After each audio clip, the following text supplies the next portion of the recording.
এটিই সেই জান্নাতুল বাকি যেখানে সমাহিত আছেন হযরত ফাতিমা, হযরত আয়েশা সহ রাসূলুল্লাহ সাল্লাল্লাহু আলাইহি ওয়াসাল্লামের পরিবারের অনেক সদস্য।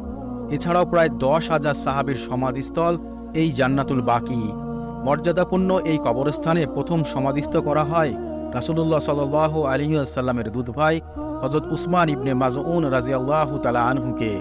রাসূলুল্লাহ সাল্লাল্লাহু আলাইহি ওয়াসাল্লামের জীবদ্দশায় প্রায়ই শেষ রাতে জান্নাতুল বাকিতে যেতেন এবং কবরবাসীদের জন্য ক্ষমা প্রার্থনা করে দোয়া করতেন। জান্নাতুল বাকি প্রতিদিন ফজর ও আসরের নামাজের পরে জিয়ারতের জন্য খুলে দেওয়া হয়।